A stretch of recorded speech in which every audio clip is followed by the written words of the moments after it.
Hey guys, Rambit here, blogging from paradise. Have you really dug deep into your belief system?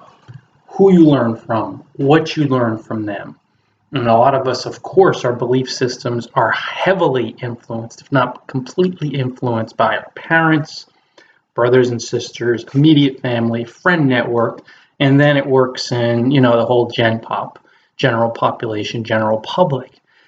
But until you really start analyzing, just observing your thoughts and feelings in intimate fashion, really diving deep into the choices you're making now from fear because you learned that from people to believe that. Not that you were born that way, but that you learned that from other people.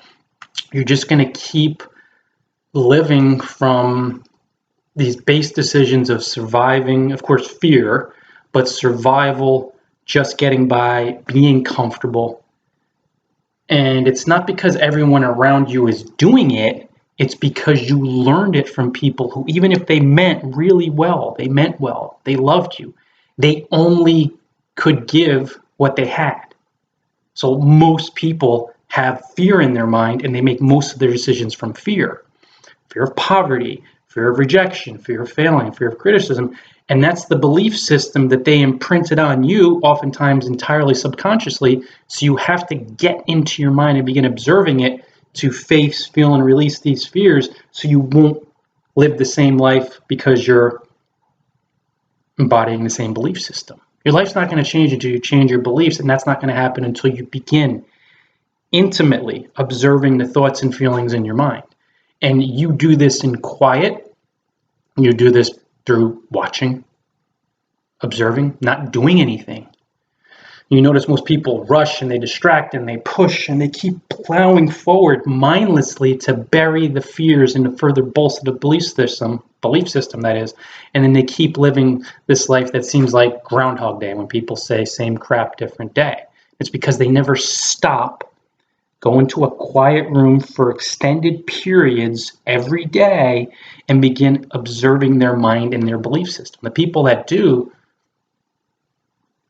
life gets really sweet. It feels really uncomfortable. You're going to start facing these fears, feeling these really rough feeling beliefs. But then when you face, feel, and release these fears, you're going to start living from more love and less fear, more fun and less strain.